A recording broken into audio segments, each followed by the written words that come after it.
All right, my name is Rich Schmidt. We're here with Carl Formaker. It's July 29th, 2024. We're at Domaine Serene. Carl, thank you so much for joining us today. First question is why wine? Why wine?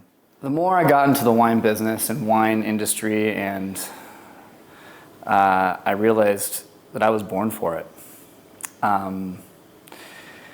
The combination of science that you can have through microbiology or chemistry or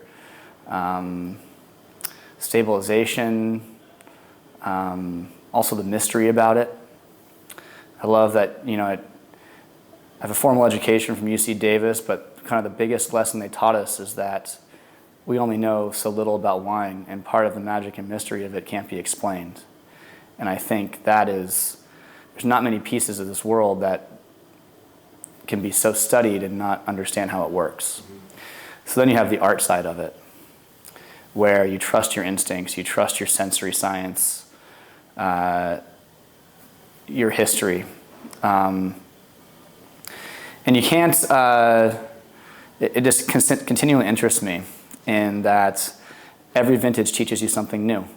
And you can go to school for it, but ultimately this is also an apprenticeship business where you have to learn from other people and vintages they've done and what they've seen and combinations of barrels and vineyards that they've tried that you really can only learn from tasting and experiencing.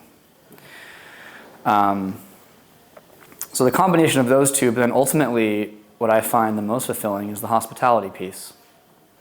It's being able to bring an experience to people, to have a moment in time together where we can talk about a place in the world that created a tangible product and why it tastes like this, and the thoughts and challenges I went through to think about to make this product, and why it's in front of you like this, and why it tastes like this, and what do you perceive? How does it make you feel? What experience is it to remind you of? Wine is such a personal experience, and to hear everyone else's feelings and thoughts about something that you've made is so rewarding. And then recently, just yesterday at IPNC, I had someone come up to me and say, I only serve your wines at my birthdays and anniversaries. That is why I make wine. To make people feel good, special, have a moment, and the community that's around it. We all work together through the agriculture, through farming, through working with these grapevines that are seeing climate change. I've seen many different people taking care of them, and yet there's still the commonality and the foundation of what we do here, and how resilient they are, and the love and care that you have to give them, and what they'll produce and give you back if you put it in. So the botany, the whole piece, the whole industry, the more I got involved with it, just resonated with so many parts of who I am and what I enjoy, and I'm very thankful for it. Let's talk about life before wine a little bit. Tell us about where you were born and raised and Sure. early life. Born and raised in the Russian River Valley in Sonoma County. I was born at my nurse midwife's house. My mom was a nurse midwife, delivered babies on the night shift, and she had all three of her sons, two of my brothers, and I have an older half brother, but had her three sons at home. And I was in Petaluma, California, born on Live Aid, July 13th, 1985, which I didn't realize until recently when they were showing that in the Queen documentary. And I was like, hold on a sec. I know that day very well. Well, actually, I don't know that day, but... So I was raised most of my life in Forestville, California. Going to the river, riding my bike through the redwoods, playing youth basketball. I watched how the apple trees transitioned into grapevines through Sonoma County, and didn't understand what that meant through the 2000s and the 90s. But I could see the transformation of the Russian River Valley to what it is today. And I went to I went to Forestville Elementary, K through 8, and then at Forestville had at high school El Molino, and I was there 9 through 12. So what is that, 13 years, all within a half-mile radius. You know, it's a very small community in Forestville. And I was into youth sports, basketball, golf, and loved the team competition, the camaraderie. I find that a lot in my harvest teams.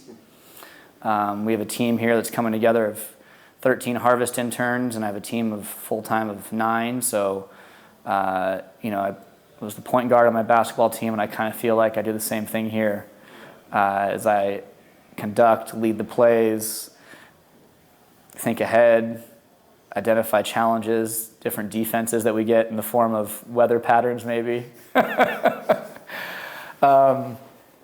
So upon graduation from El Molino, I was fortunate enough to be accepted at the University of California, Berkeley.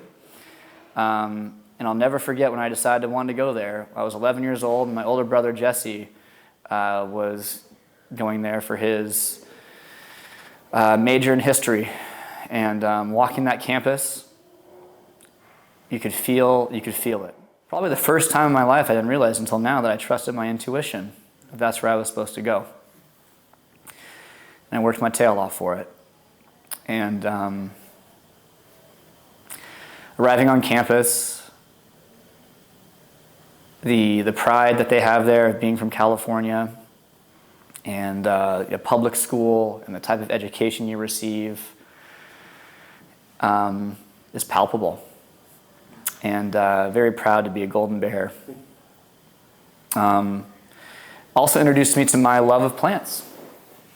I'll never forget taking Dr. Carlson's summer class, medical ethnobotany, and going to the botanical gardens and learning about inflorescence and leaf alternating positions, or you know, just how to identify them and what medical reasons they were developed and what active compounds they produced. So I was pre-med at Berkeley. At school taught me a lot of how to survive and to, you know, to be a part of a system and how to navigate it. I did a little bit of shadowing my senior year with an orthopedic surgeon.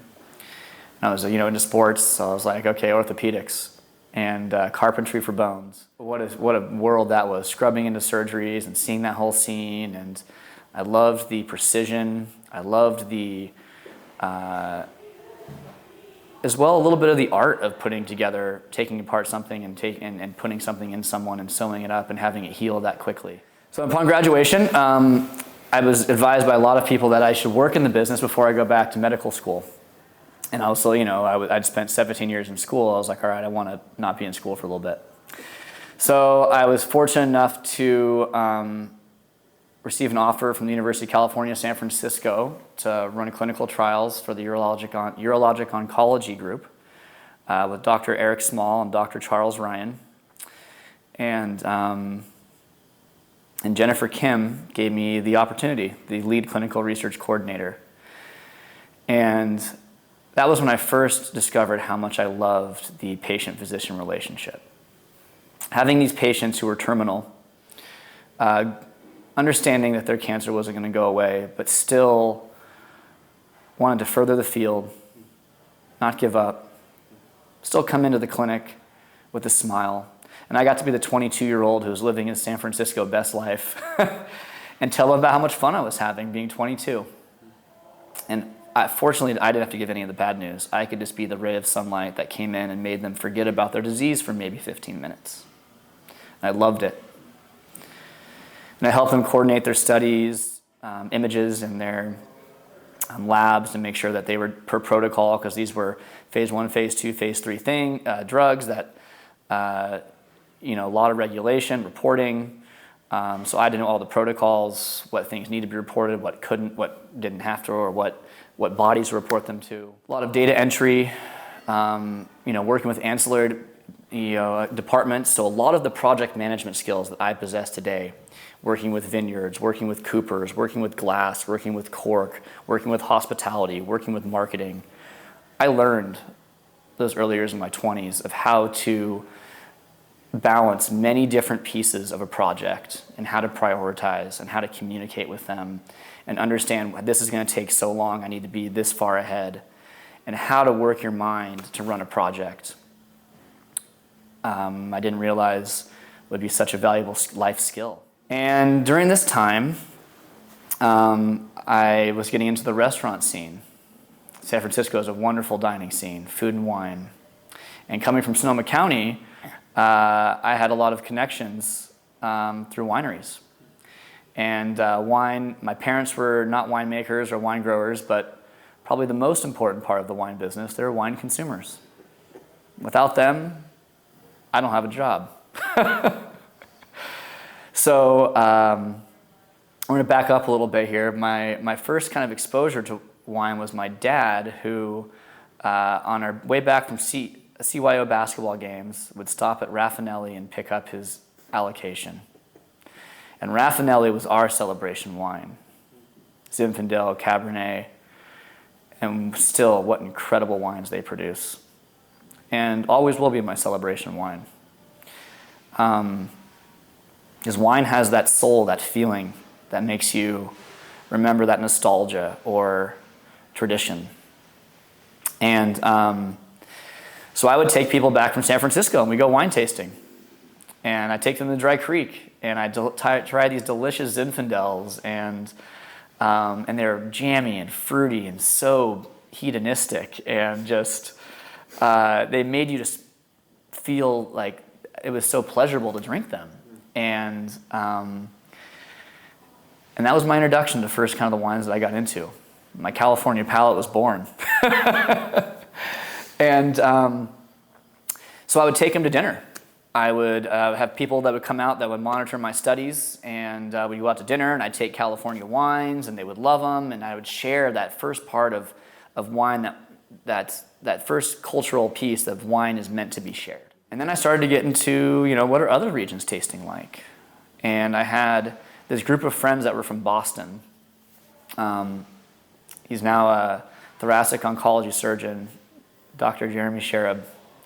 And he introduced me to Jeff Reinstein and Pablo Taccioli, his brother Diego, Ray Manning, and that was my first tasting group. A little bit, I didn't know it at the time. But we'd bring bottles of wine together, and we'd talk about them. Mm-hmm. Why are they interesting? Where are they from? What do they taste like? What's their story? And I found it fascinating as a hobby. And didn't really think about it as a career. Still at UCSF, I was then promoted to a protocol project manager for the thoracic oncology group, where I worked with Dr. Terry Jahan and Dr. Matthew Gubbins. Fantastic physicians. I started to date a new woman. And I had been so fortunate to have the women in my life. From my mom, they had made me the person I am today. I've been dating this woman for 4 months. I decided that medicine wasn't for me. A lot of the physicians I talked to, many of them said, you gotta be really serious about this if you're gonna be doing it. And I wasn't passionate about it. I loved the people. I didn't want to go to pharma. And the farther I worked up working at an academic center in clinical research, the farther I got away from the patients. Mm-hmm. And some of the physicians I talked to said if they could do it all over again, they wouldn't go to medical school, but they were so far invested, they couldn't turn back. I thought, damn, I don't want that to happen to me. So I didn't know what was next, but I was enjoying living in San Francisco and working this job. And I met this woman, and we've been dating for 4 months. And she saw, I'd always bring bottles of wine to dinner. Not because I was trying to show off, but because I didn't know how to read a wine list. But I knew the bottles of wine that I had been bringing, that I brought, I'd already tried and were good. But she's like, who is this 25-year-old that's bringing bottles of wine to dinner? And we're at New Year's Eve dinner, 2011. And we were at my favorite restaurant in the city, Boulevard. And I brought a bottle of Raffinelli. And we were planning on going to a concert later that night. And she says to me, this lady, she was a planner. And she's like, Carl, I know you're not enjoying your career in medicine. What are you going to do with your life? And I look at her and I go, can we talk about this another day? Like next week maybe? I don't know. We're going to a concert later tonight. Like, I don't want to talk about this right now. I'm having a good time. And she goes, okay, sorry, no problem. So I start talking about the bottle of wine. And she interrupts me and says, why aren't you working in the wine industry? And I looked at her and I said, that's the best question anyone's ever asked me. Why am I not? And the dream was born. So growing up in Forestville, I was surrounded by a lot of family wineries. And the first person that came to mind who I called was Eva Dalinger. And Eva was from the Dalinger family. Her dad, Tom, started the brand in the 70s, one of the first pioneers in the Russian River Valley. And she was getting into it, and from her undergrad at Stanford, a rival school. I'll forgive you for that, Eva. But Eva is brilliant. One of the smartest people I've ever met. And I called her and said, Eva, I think I want to explore the wine industry. She goes, this is fantastic news. Let's walk the vineyards. And we walked the vineyards through the growing season, laid out a plan, talked about the business, how to become a winemaker, pros and cons of the lifestyle. And she's like, I would advise working some harvest before you go back to school, because it's not the easiest profession. Long days, cleaning drains, hot, you're in the sun a lot, you're on your feet walking vineyards, you're working long hours. It's not for everybody. I said, okay. So before I leave this position, I should see if this is something I want to do. So I'd been to Siduri a lot back when Adam Lee was the winemaker there. And I talked to Adam just casually, about his wines. But then I reached out to him like, hey, I'm thinking about doing this. Can I come shadow you? He said, sure. 5:30 in the morning, we meet at the winery. We go sampling. I'm like, okay. I'm there at 5:30. Adam and I are driving. We go to the Vanderkamp Vineyards on Sonoma Mountain, walk, tasting grapes. We went to somewhere else, walked the vineyards, tasting grapes, talking about what he's seeing, what he's looking at. We go into the winery, we're processing fruit. We have Ewald coming across, we have Hirsch fruit coming across. I'm doing punch downs, stomping on recycling and garbage, getting my hands dirty, seeing the faces of people who are making wine. I'll never forget that. It's fun. It's hard work, but it's fun. It's important not to forget that. It's a lesson that I instill in my team, is that yes, we're here to make wine and we're serious about this, but it's also fun. We're not in the operating room. As much as sometimes people like to think they are. It's the winery is a dangerous place. You need to respect it, but it's also just fermenting grape juice and understanding what hazards there are with it. So after I volunteered there, I'm like, this is it. It's time to do this. So the following year, Eva was one of my references. It helped me get a job with Mike Sullivan at Benovia in 2013. And I saw Mike this last week in IPNC, and one of my harvest traditions, I love my traditions. The annual grape harvest is one of them himself. One of my traditions, every first day of harvest we bring in fruit. I open a bottle for my first vintage. And I share that bottle with the team. Talk to them about the year, what I was learning. Because a lot of people, it's their first vintage. I got 7 people on my, or not 7, sometimes 7, but 4 this year, who was their first vintage. And you never forget your first one. What it's like walking the rows, working with equipment, seeing the processing, the smells of fermentation, the tastes of fermentation, of wine that's just been pressed off, of yeast inoculations, beautiful aromatics of cold ferments of rosé. I bring those memories to them. And that first harvest, you're so overwhelmed with what's going on. Mike did a great job of keeping it simple. My job was to clean up, to sort fruit, do some punch downs, maybe make an addition or two. Not put myself in situations that I'd feel uncomfortable. And I think that's so important in the wine business. Whether you're serving a wine you don't know, or whether you're doing a job that you haven't done before, when people are uncomfortable, that's when they make mistakes. And unfortunately in this business, a lot of the mistakes people make are not reversible. So you have to make sure people are informed and comfortable and know they're supported with the job that they're performing. And I felt that way at Pannovia.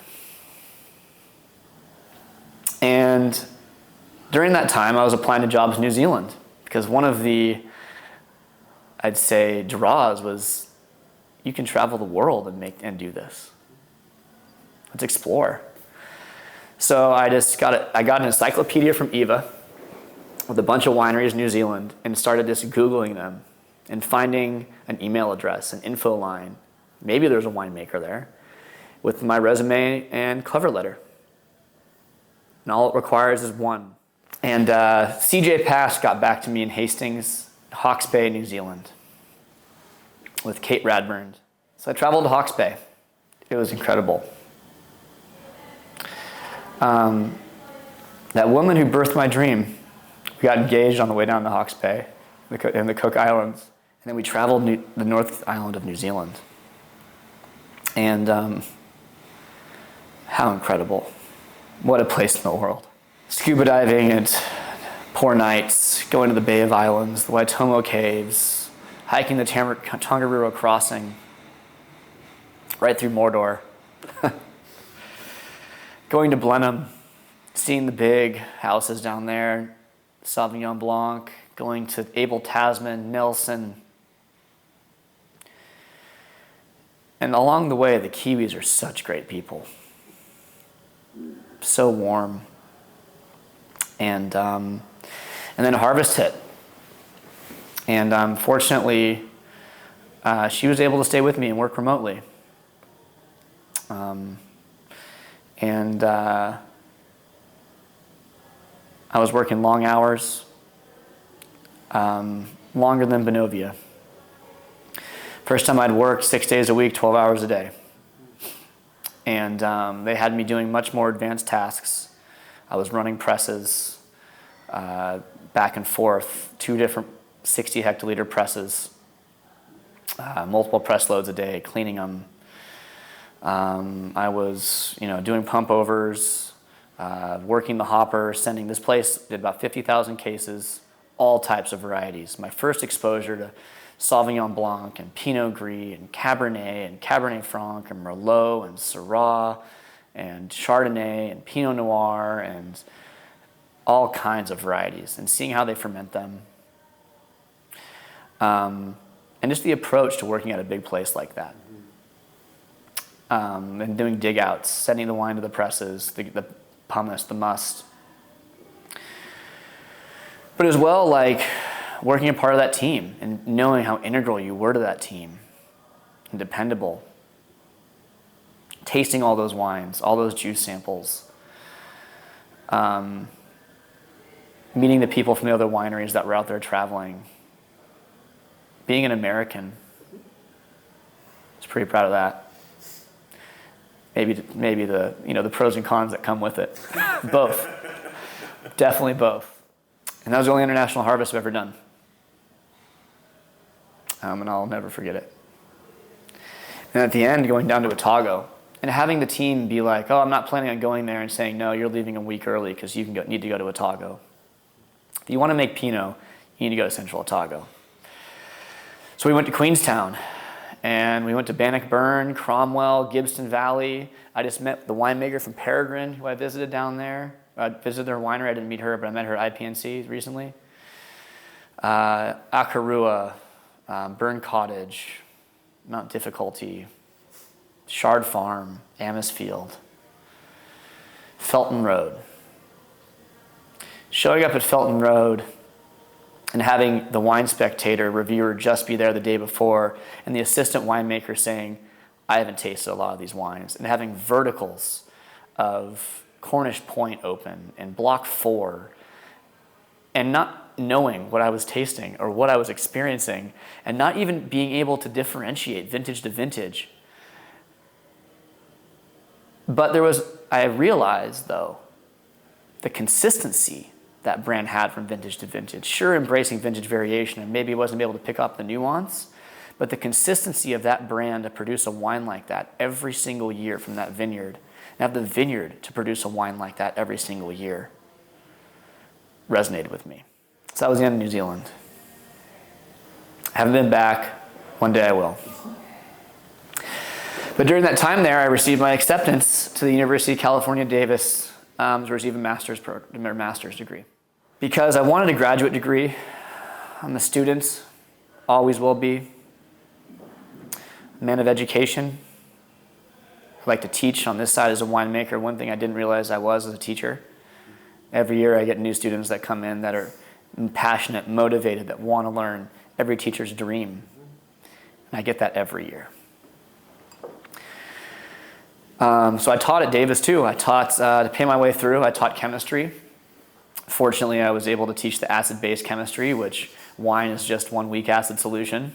So I was very familiar with it. And I learned the fundamentals of winemaking from some of the best professors in the world. Roger Bolton, Linda Besson, Dave Block, Andrew Waterhouse, Andrew Walker. Oh, I can't forget about Hildegard Heyman. I'm sorry. Wow, what a professor she was. Sensory scientist.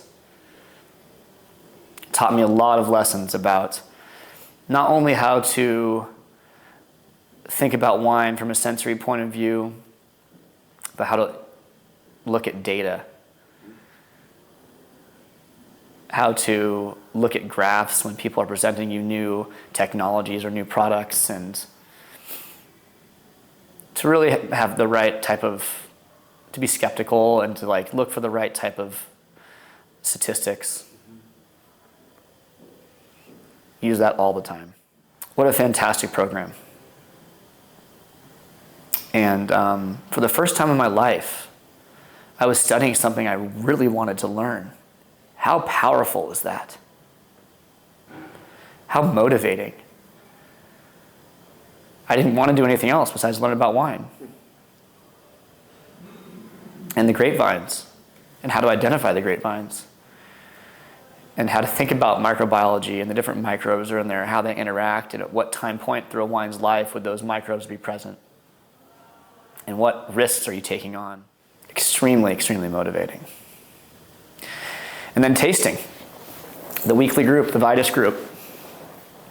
I've never tasted so many wines in a short period of time from all over the world. And really your first exposure to sherry or German Riesling or South African Chenin Blanc they call Steen, or Spanish Tempranillo from Rioja. Or you have Chateau Margaux coming and doing a vertical presentation of their wines for you. Or Chateau Palmer.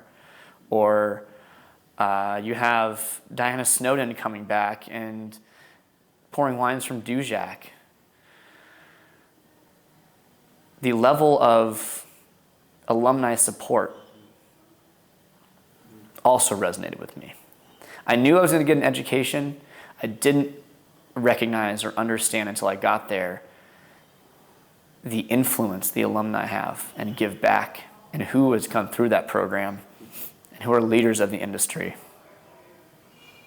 How unbelievably lucky I was that I got to sit at a lunch table and learn advice from them. And one of the best pieces of advice I got was from I'll never forget from Andy Pay doing a seminar. And he said, don't take a job just to take a job. Take a job that you want. So I was part of the Plan 2 program in the Masters. I didn't have a research question I wanted to answer when I was at Davis. I just wanted to learn about making wine.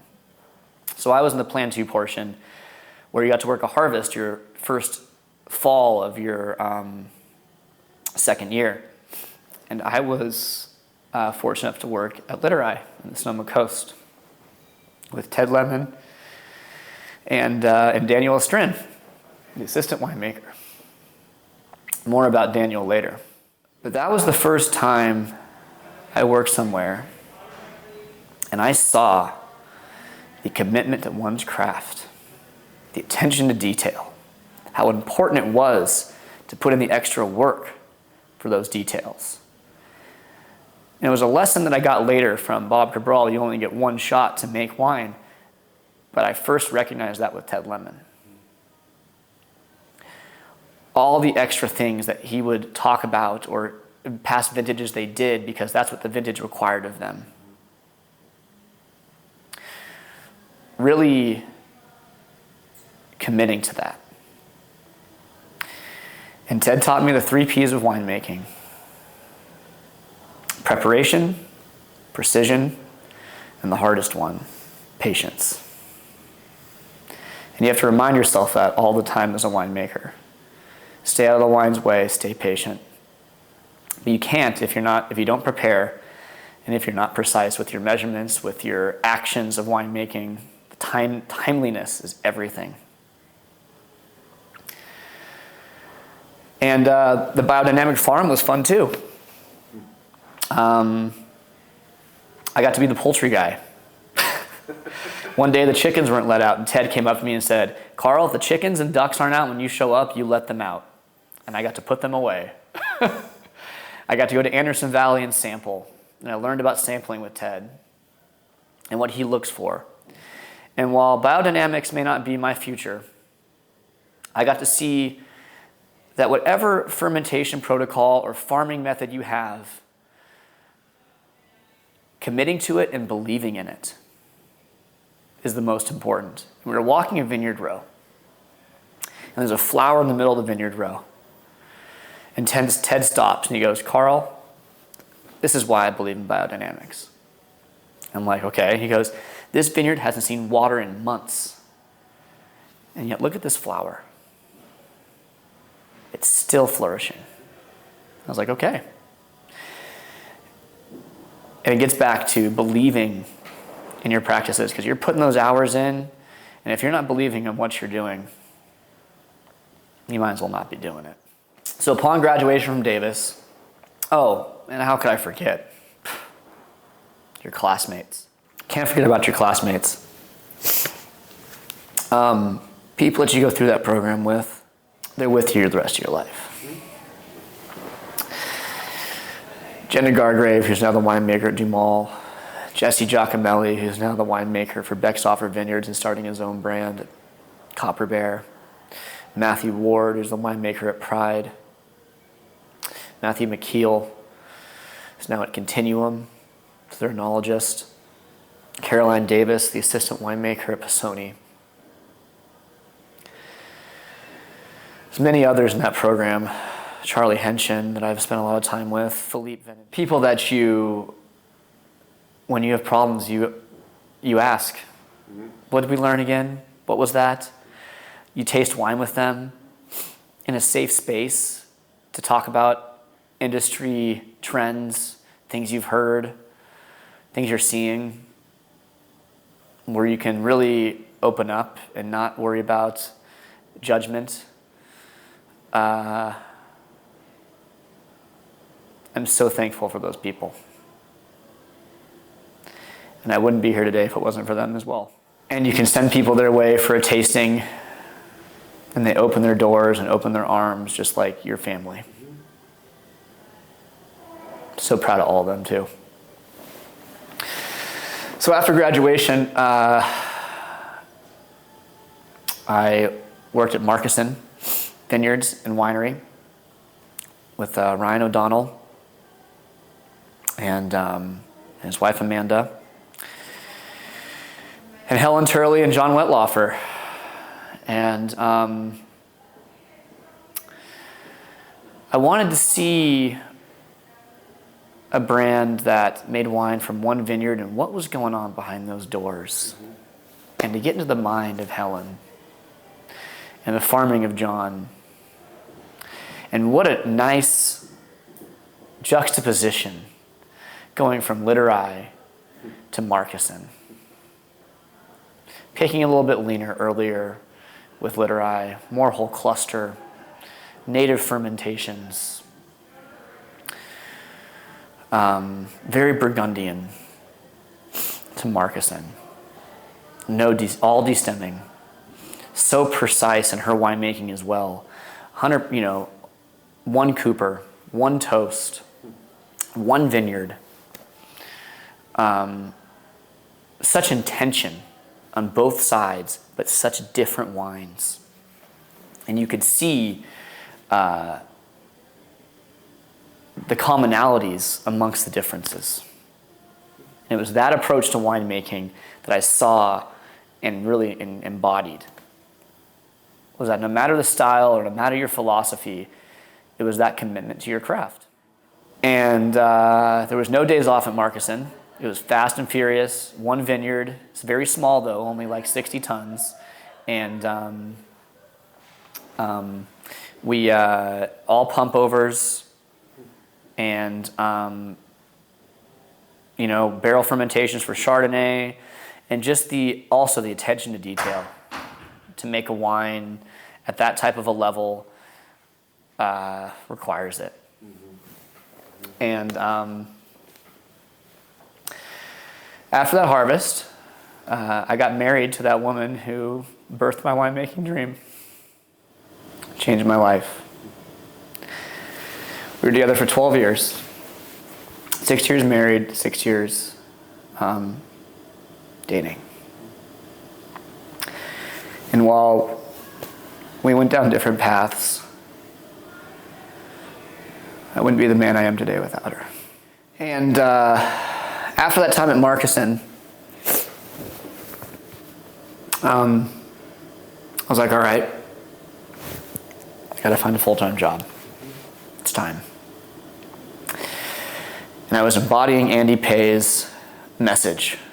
Don't take the job to take a job, but take a job you wanted to work for. And it was so hard because I was living in San Francisco, driving for Lyft and Uber, making money, making ends meet. And it was so easy to have taken something, but it wasn't something I was passionate about. And I was interviewing, I was getting to the final round and wasn't quite getting the job. And I knew I was so close just to keep trying.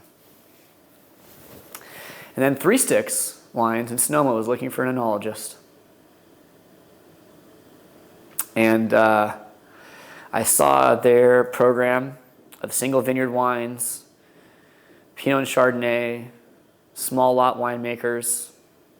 And I'm like, here's a shot. And I interviewed with Ashley Holland and Ryan Pritchard. And we hit it off. And then I came back and interviewed with Bob Cabral and talked about my days of farming pigs. And because he's a good old boy from the Central Valley.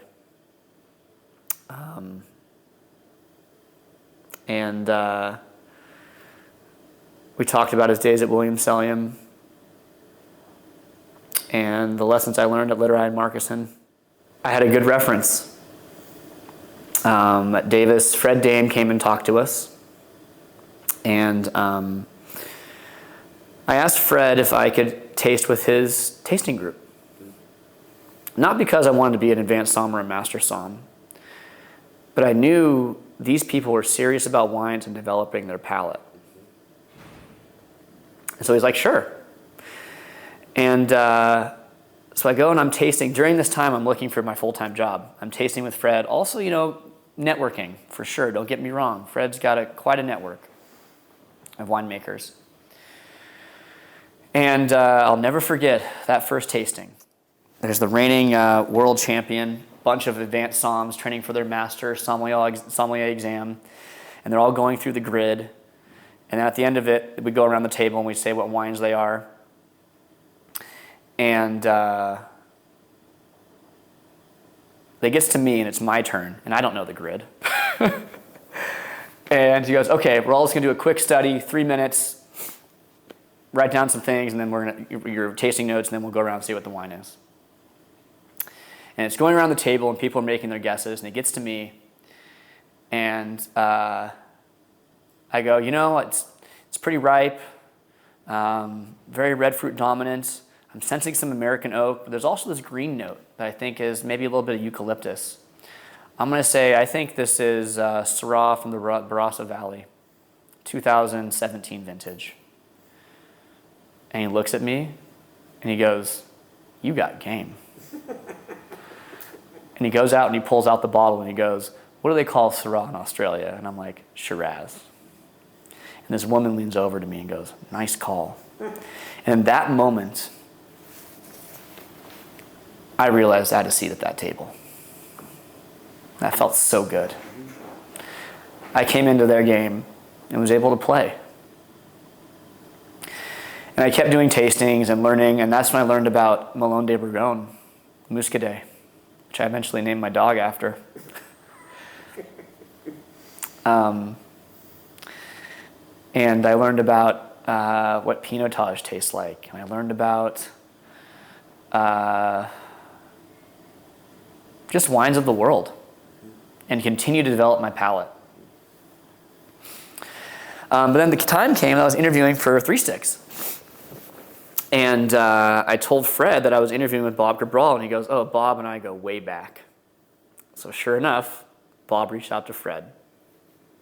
And Fred said, he's a little rough around the edges, but if you polish him up, he's going to be a star. And I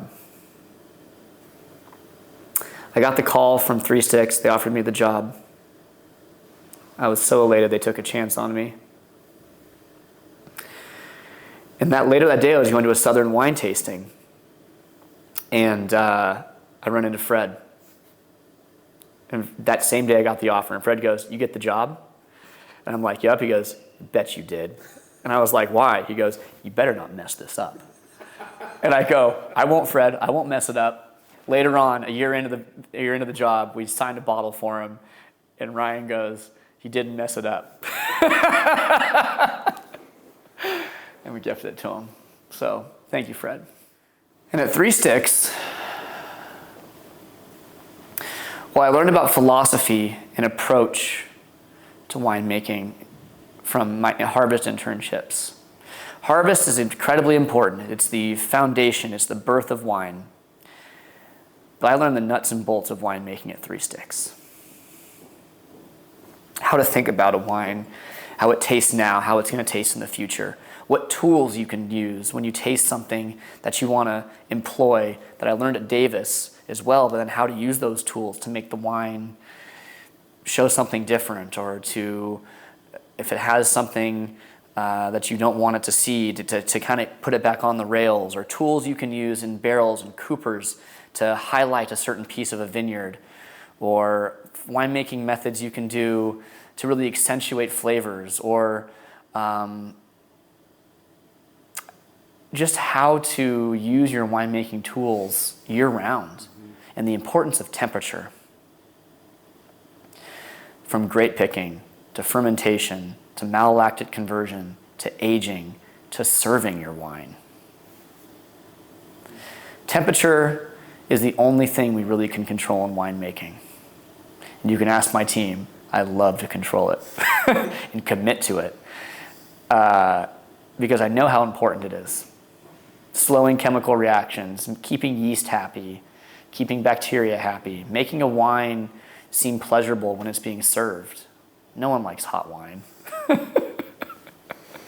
But then 3-6 taught me about viticulture, walking the vineyards with Bob, going through a grapevine's life cycle. That it's not just about the growing season, it's about pruning, the off season, taking care of those vines, taking care of your soils. I mean, winemaking is 75% farming, 25% winemaking. It's all about the starting materials. Sure, you can do things to make a great wine, but you can't make world-class vintage wines, like stunning wines, without the right starting materials. I worked the night shift for the first 2 years at 3-6 during harvest. They did 4 punch downs a day, so I was responsible for the evening and after late night, 11 p.m. punch downs, 6 a.m., 11 a.m., 6 p.m., 11 p.m. We had a very small warehouse, like 100 square feet, processing 170 tons, sorting barrels, all hand punch downs, fermentations for Chardonnays. It was quite an operation that we made in that little tiny box. I had 2 interns that for the first time reported to me, so I learned a little bit about managing people then. I was then promoted to assistant winemaker in 2019. I was responsible for ordering dry goods, bottling, quality control of dry goods, writing work orders, really running the cellar. Ryan and Bob were making decisions about how we should progress, how we should blend, and my job was execution. Skills, also, I will never not use through my winemaking career, whether I'm teaching how to do it or whether I have to fill in and do it. How to anticipate what's coming down the line and how you need to set yourself up for success. What do I need to do today, tomorrow, that we're going to be doing next week or next month, especially when it comes to bottling? The process that all winemakers loathe. But it's an absolute necessity. And committing to that precision of watching your dissolved gases, making sure that, if you're filtering, the filter's working, that you're getting your wines in there with the correct parameters that you're looking for. The dry goods show up on time. Because I've used a mobile bottling line my whole career, which is great because these mobile bottlers are so advanced, their systems are maintained, but you need to make sure everything's there for it. Which I go back to my days at UCSF, running clinical trials. All of those tests, all of those lab work needed to be done by the time that patient came in for their physical exam with their physician. 3-6 is a special place. I learned as well, what a wine culture should be like. Creating an environment where consumers feel warm. You're inviting them into your home. You're talking about wine as part of the experience, not the experience. Having a human connection over a bottle of wine. Making them forget about their worries for a few minutes or a few hours and just to enjoy themselves. I like to say that I have a new type of patient, and I create a medicine that people are a lot happier to see me about.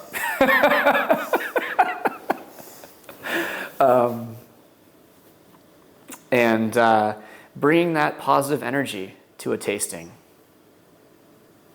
and enthusiasm, and sharing your passion with them, making them feel something. And then as well, public speaking. Standing in front of a crowd, telling a story, captivating an audience, making them have a memorable experience from a wine dinner, and not just the nuts and bolts of chemistry, fermentation, microbiology. Some may want to hear that, but most want to hear a story they can remember. I was then promoted to associate winemaker at 3-6 in 2022. And that 21 vintage that Ryan, Emily Weimer, Hector Cisneros, Kevin Serna, and Bob Cabral made, I think, is one of the best vintages 3 Sticks has ever produced. We were so dialed into our protocols. We were all like, when you work with a team for that long, you're able to adjust and amend what the vintage gives you because everything else is so understood that the one-off, fermentation or the thing you have to do differently than is your typical protocol is able to be paid attention to. And that's what makes great winemaking, is paying attention to those small lots that need your attention. Another stat is like 80% of your time is dedicated to 20% of the wines you make. And to me, those wines are the ones I'm most proud of. Not the ones that come together just by themselves, and sure, they're beautiful, but those ones that made you work for it.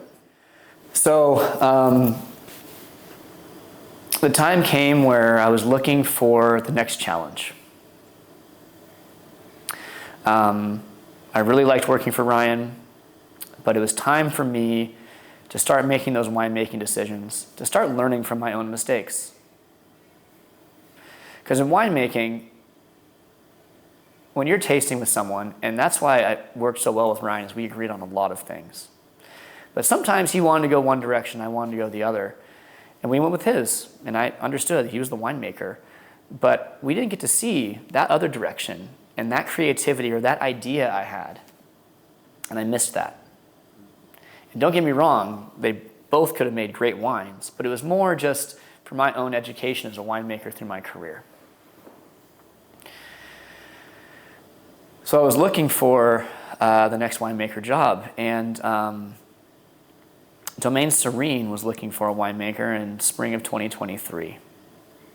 And I applied, and Michael Fay, the VP of winemaking, got back to me and said, really impressive resume, but we're looking for someone that already has winemaker experience. I said, no problem. Let me know if something changes. He calls me in June, and he says, things have changed. You interested?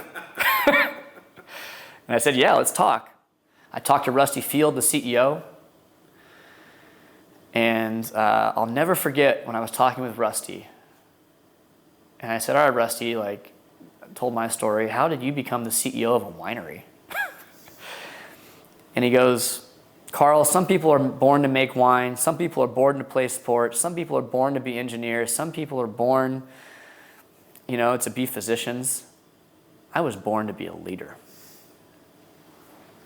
Wow. All right, I'll follow you.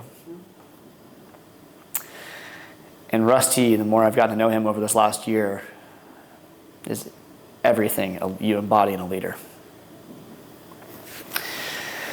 So I came up here to interview with Grace Evanstad, Michael Fay, Chris Ramsey, and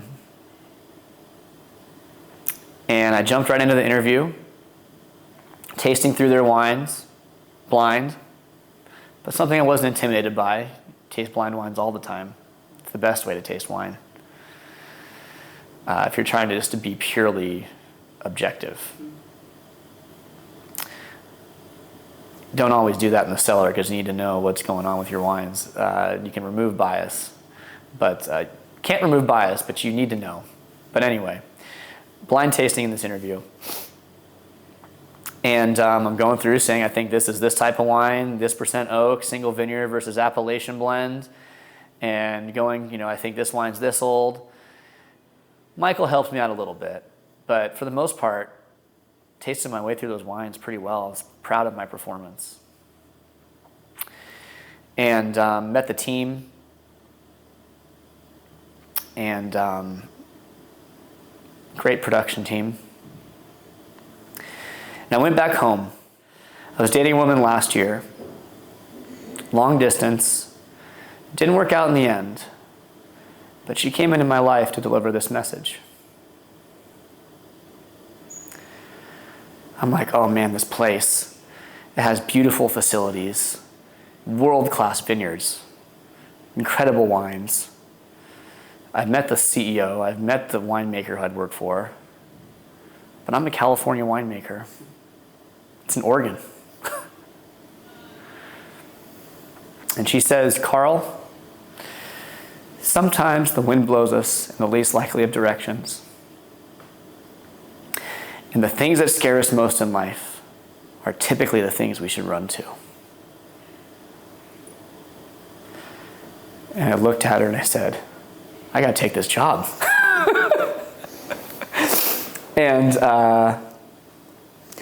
I'm exactly where I'm supposed to be. I'm approaching a 1-year anniversary in a couple weeks, and the professional and social growth I've learned here at Domaine Serene is exactly what I was looking for. To produce wines from these vineyards is an honor and a privilege. To taste the historical wines, that's one of the first things I did as I came here is tasted verticals. The stories these winemakers have told before me. Ken Wright, Tony Reinders, Michael Fay, Eric Kramer, Rachel. Sorry, Rachel, I can't pronounce your last name. Sandusky, I think. Rachel, fantastic wines. And seeing the stories that, they put together and the different eras of this place. And thankful for Ken and Grace Evanstad to have built a place like this that I can now take that step of my career. This is my shot. And I don't take that lightly. And the facility to make wine here. People ask, that's so much pressure. Don't you feel that? I'm like, no. When you have starting materials like this and a facility like this, all it is the time you want to put in. All the ingredients are here. So, young winemaker, how much time do you want to put in? And this job's a lot, but not everybody gets this opportunity. And boy, the bottling season, harvest, the events, it's all so much fun and extremely stimulating. And I'm going to finish by saying this story here. This last weekend at IPNC has been a culmination of my winemaking career. And it's fun we're doing this interview right after that, because I had people from my California history coming up there. I had people that I've known the last year in Oregon, all in the same place. My worlds were colliding. I got to represent Domaine Serene on an international scale. I got to sit on a seminar with Ryan Pritchard as he presented 3-6, and I got to present Domaine Serene, my first ever panel. What a transition. You can't make that up. Bonovia was there. I got to hang out with Mike Sullivan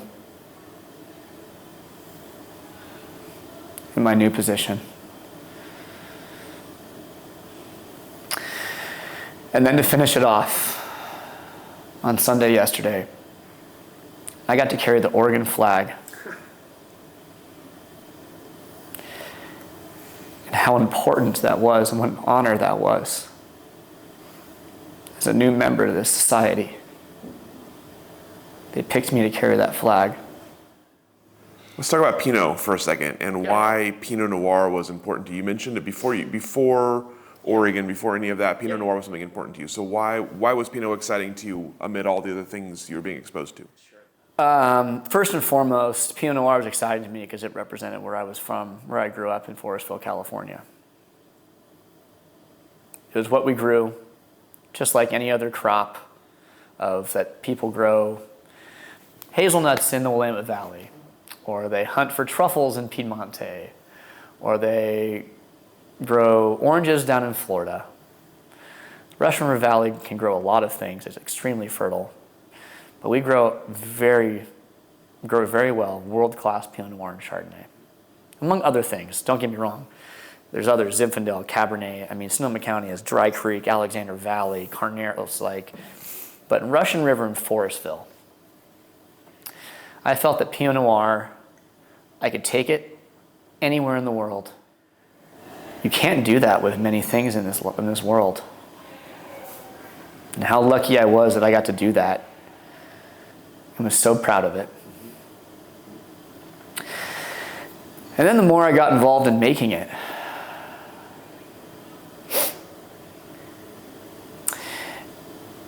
it's so reflective of the place it's grown. Site trumps clone. I would go site, then rootstock, then clone.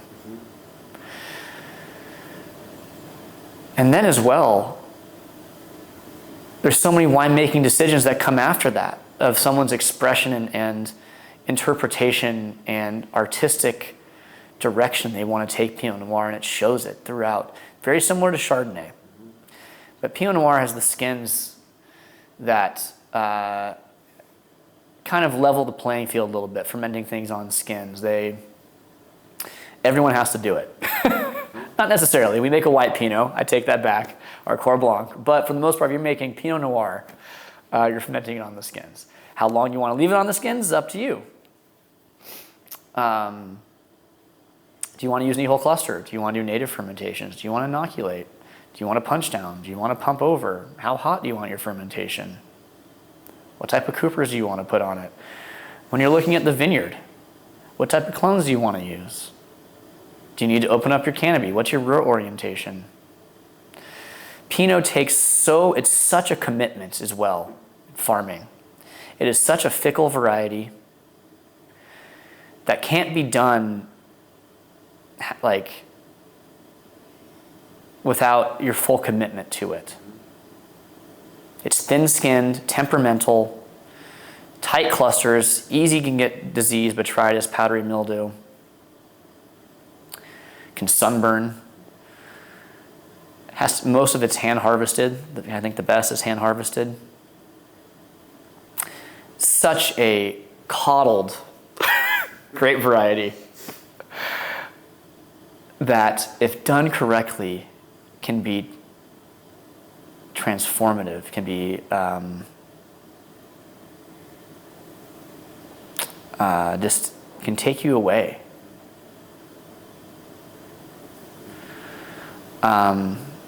The aromatics can be so high-toned, perfume, ethereal. It can make you think. It can also be just extremely pleasurable. The tannins can be soft and delicate. They can be hard and crunchy depending on where it's at.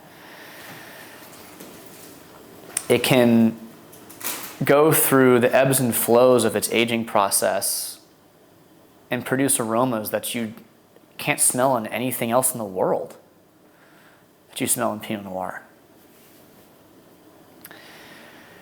And it takes so much time in the cellar, too, to protect it from oxygen, to protect those transient acetate esters that just want to oxidize so quickly.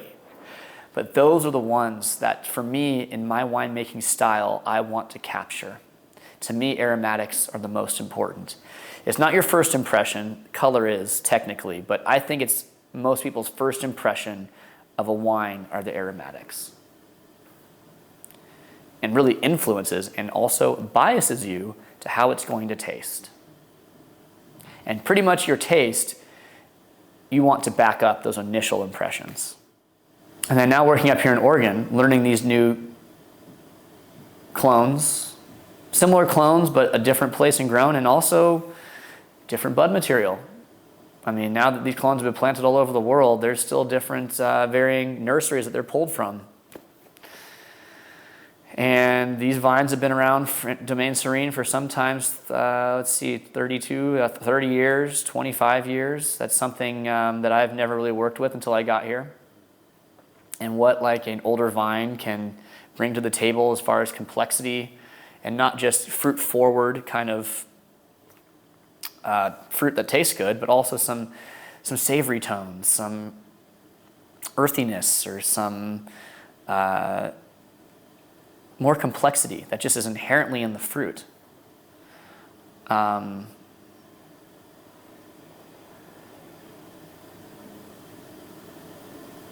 That's why I like to make Pinot Noir.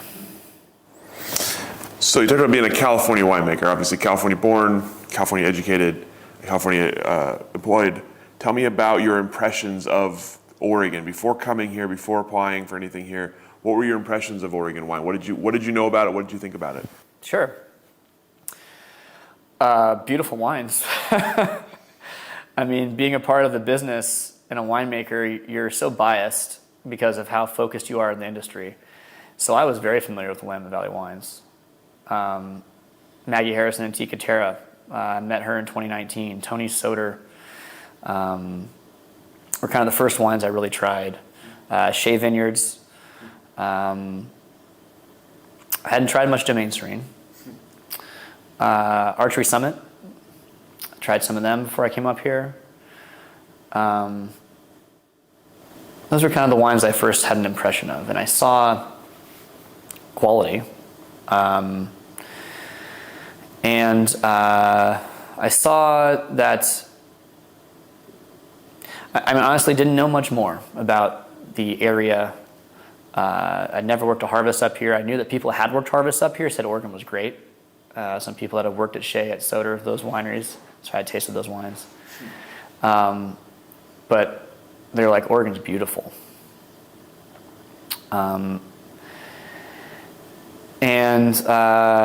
So I guess I really didn't have many preconceived notions about Oregon except for the wines that I had tried from those producers. And then when I came up here for my interview, I did a little driving around and I saw how beautiful it was. And I found familiarity in the conifers. And I found familiarity when I was driving up the coast, when I was moving up here along the Oregon coast. And I will go on record saying I think the Oregon coast is more beautiful than that California coast. It's hard to admit, but I was floored. The beaches, the little towns, the lighthouses. Oh my God, how breathtaking. And something I like to do is go back to visit those places. And I found solace in driving that coast. Abandoned dunes, incredible. Getting off track here. Back to wine. But as I've been in the last year, I didn't realize how small the Oregon wine scene is. I always thought of it as a winemaking powerhouse. Like some of the best wines of the world came from here. They got critical acclaim. You see them on wine lists. So I thought they were, up there with everyone else. But it's a small community who's making a lot of noise. Very impressive. Throwing events like IPNC for 38 years. I also love how there's so much more agriculture here than just grapevines. You see blueberries, you see hazelnuts, filberts, you see grapes, you see hay, grasses, you see Christmas trees, you see row crops. It's really an hops, can't forget about hops. It's really an agriculture-driven community, and grapes are just a part of what Oregon grows, which is so cool. That it really is just another crop that we make out here that grows well because it's so fertile. With all of the Missoula floods and all of those, hearing the stories of how this land was created and how the different appellations work and learning the appellations and their stories from the producers. And I have to say, it's been such a warm welcome from the Oregon wine business. As a Californian, you hear things about being, worried about going to Oregon, but I haven't felt that for 1 second. That's all in my own head. Everyone is saying, welcome, we're so happy you're here. And that means so much. As I take this risk from from my shire of the Russian River Valley.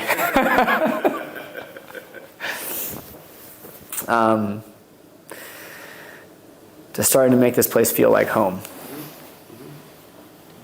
And learning the different vendors that are up here and the pioneers that have made it possible to have a job up here.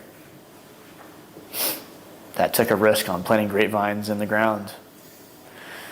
Very educated guesses and educated risks, but still, they had to use some resources and they weren't sure if they were going to work. So, yeah, I guess that's my answer about the Oregon wine scene for now. And I'm looking forward to being a part of it and solidifying those relationships and being a colleague and a resource and a representative. So you mentioned you're coming up on 1 year here. Tell me about, I guess, you take a job like this, there's obviously a lot, as you mentioned, it's an overwhelming amount of stuff. Initial priorities, what were you hoping to get out of your first year? What are you looking ahead to with Harvest coming up? Something that I'm going to share with winemakers that was shared with me by Matt Ward, my colleague from Davis, is your first year as a winemaker in a new place is extremely hard. Doesn't get talked about. Maybe because people want to compartmentalize, there it is, and like put it away. But the things that you have to learn your first year, you don't have to learn again. And there's so much more than just making wine. Your facility, your capabilities, your limitations. You can only make wine as good as your facility will let you. Knowing your strengths, what you can use, what you can count on, what you can use as a tool when you need help, what you shouldn't be using, what you need to look out for. That tank that sits next to the evacuation fan gets a little bit colder than the others. Got to keep your eye on that one. Or your chilling capacity, or you're watching your barrel cellars rise in temperature and what you need to do if you have a hot day. Your tanks, some tanks have better jackets than others. What you can test in-house versus what you have to send out laboratory-wise. Then we get into the vineyards. What personalities do these vineyards have? What characteristics do they bring to the table? What's their story when you're telling consumers and members about these wines? Who are your members? Who's supporting you in your dream? Who are your top buyers? Who are those people that are really into your wines? Who have been members for years. That is the thing that blows me away. Is I meet some of these people and they're like, we've been members since the 90s. They've tasted more wines than I have from here. And I'm tasked with creating the next vintages. But also learning your hospitality staff, your marketing team. What's the brand's image? Who are you supposed to be and represent? What's your role in all that? What is, I guess, looking at the winemaking now. What is the house style? How do you figure out where you can put your thumbprint? In a place like Domaine Serene, it is so well established. There's an expectation that you have to keep up, and a style that people are accustomed to, that they like. So you don't come in here and just, clean house. It's about, Michael says, my boss, and he's right. It's about evolution, not revolution. And looking how I can work with these vineyards, because they're going to evolve. And that's the beauty of a winemaker and a vineyard, is the winemakers evolve. They're artists too, and their styles may evolve. Their palates may change. They learn something about a vineyard, and they're like, oh, maybe I should push it this way. So tasting verticals is not just about tasting a vintage variation. It's also about the artist and the winemaker. And something I've embraced the last year and a half is my artistic side. Not only as a scientist, but letting go a little bit and trusting the process. And that sometimes Mother Nature's problems that they develop can reveal beautiful expressions and wines. Just trust yourself. That patience that Ted talked about. And then when it comes to blending, Bob Cabral was an incredible teacher when it came to blending. How to break down a wine and evaluate a wine, where you needed to bring in other wines and their strengths. And it's not always the show-stopping, incredible wines that can be used as the best blenders. Sometimes those lots that you may think are weak, but they have something that when they put into a blend can lift something else up or fill in that hole. And I'll never forget when he's like, don't ever count those ones out. You'd be surprised. So I got used to blending with the 3 Sticks art color palette. My different clones from different places and how to construct a wine and what do I expect. And I can't wait until I get to the way of, after 3 years of working with vineyards, you start to finally understand what they are. And even after this first year of blending, I'm getting an idea. And I like to say that I know how to make wine, but I'm learning the Domaine Serene dialect. And where does grace fit in my winemaking tools? Where does Mark Bradford? Where does Cote Sud? Where does Triple Crown? Where's Jerusalem Hill? And the different clones from those sites and what they bring to the table. What can they give me? So now that I've kind of started to piece those things together, I can't wait to do it again. I can't wait to have something happen and be like, oh yeah, that happens every year. No, that doesn't happen every year because now I know about it.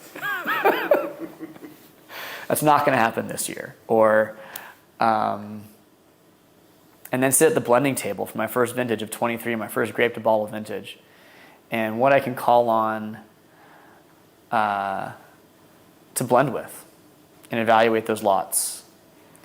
And look at our Cooper program and what Coopers I can start to use on certain blocks that may show best. Because I think that's the biggest challenge, is we're making like 30, I should know the exact number, but like 35 different wines. There's a lot. And all of them, sure, the vineyards do have their characters and personalities,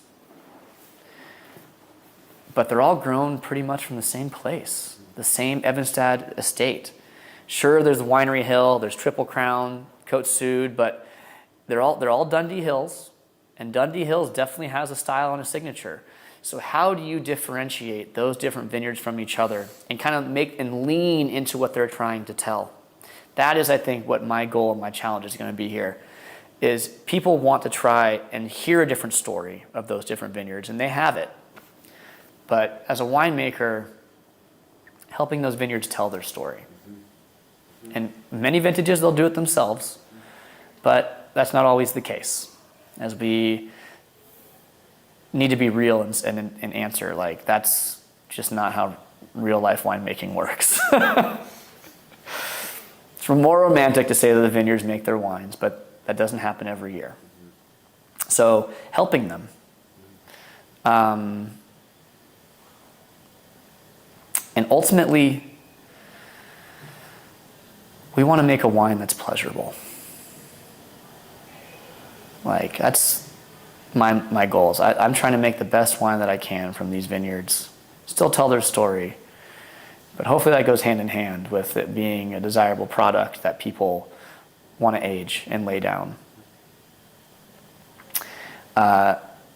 Dominique Lafon this weekend said he heard a message from Henri Géard, who Helen Turley had a picture of Henri in her cellar. So every time I hear that name, my ears perk up a little bit. And he said, great wines are great all the time. Like there's this notion that wine may be a little bit edgy or something in its youth and then it's going to blossom. Happens. But great wines that taste great in their youth are typically going to taste great in their future. So I'm going to take my own spin on that. I want to make wines that are great out the gate and stand the test of time. Mm-hmm. And I know they're going to stand the test of time because they're great out the gate. That's what we're going to do here at Domaine Serene. You mentioned another part of your kind of artistic present. Tell us about poetry and how that's become part of your life. Man, I'd always like to write, whether it's like a email through a sports pool or email inviting people to a party or a card to a significant other. But it really took a new turn last year when I was courting that woman from long distance. And all I could do was write. And I started writing her poetry.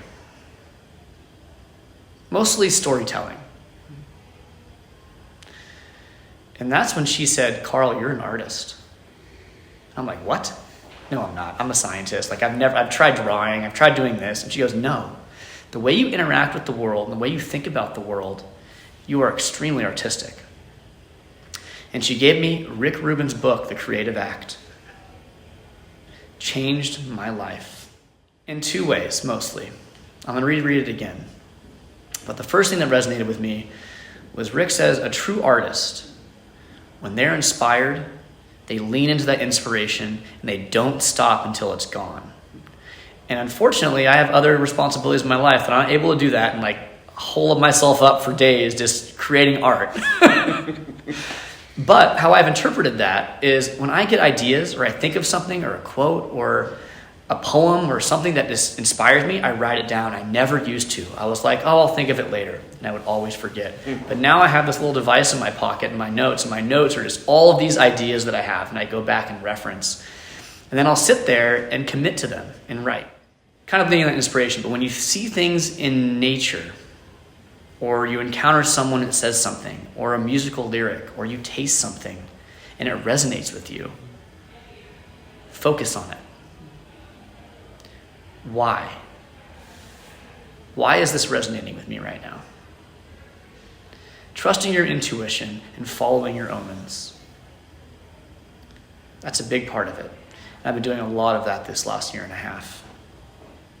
And it's been so rewarding. And that poetry I use is also having fun. I've been writing the chronicles of the Sonoma winemaker, of experiences I've had, people I've met.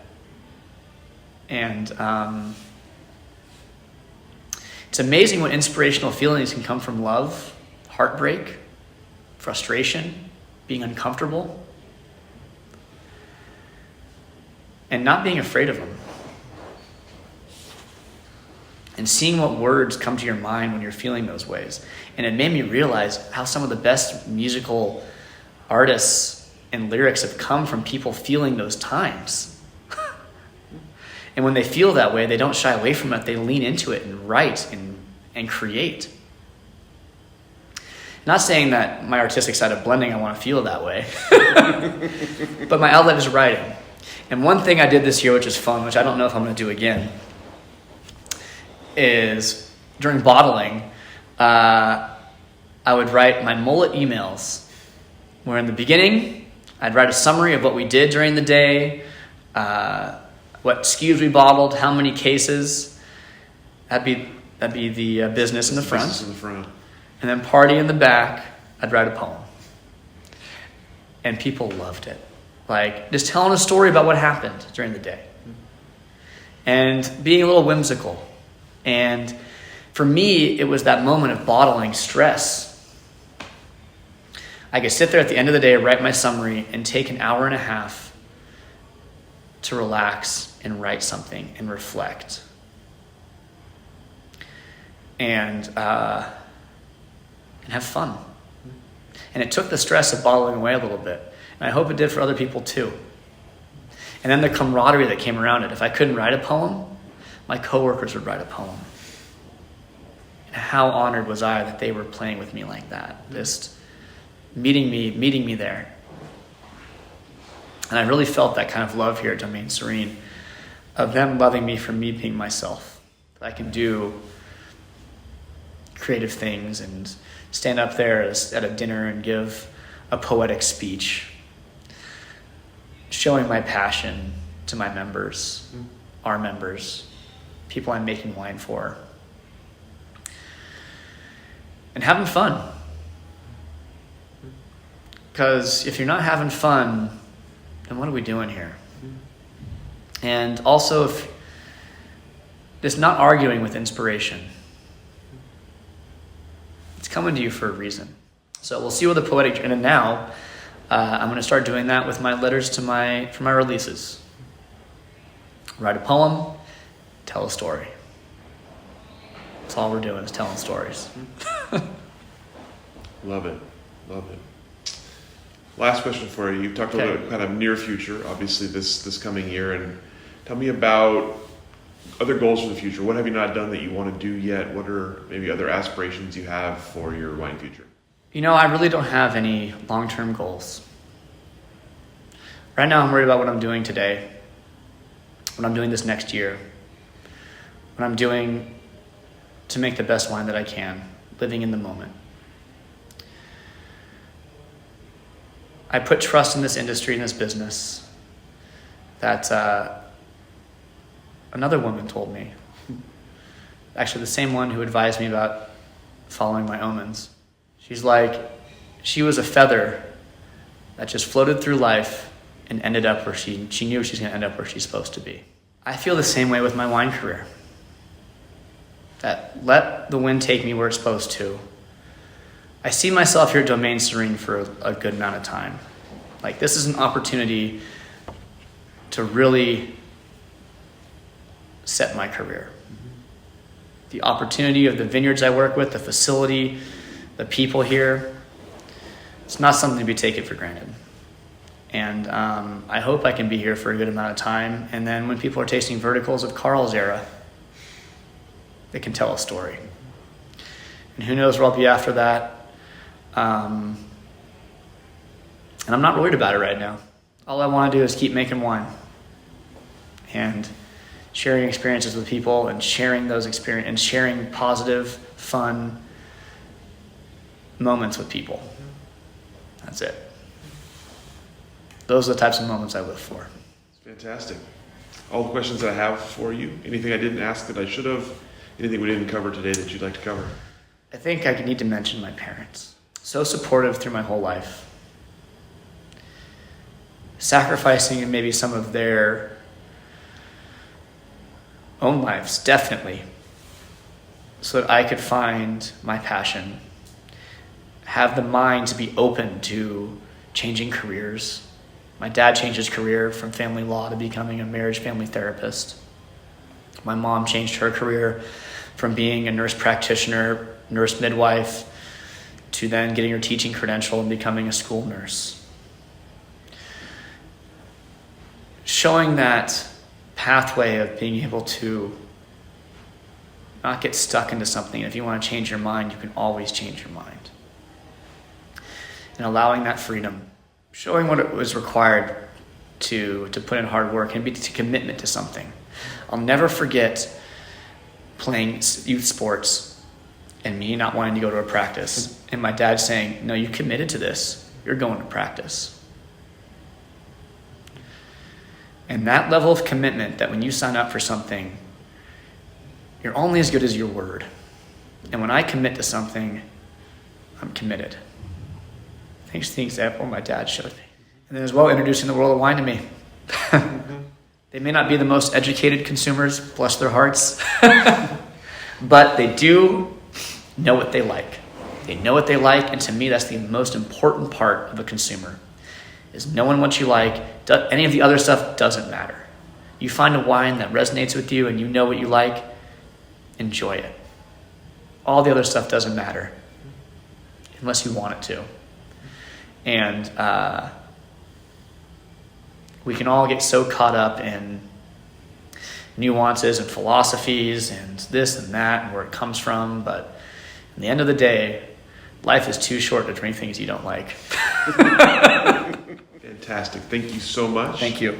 Sharing your story with us, sharing your time with us, and we'll let you off the hook. All right. Thank Appreciate you. it.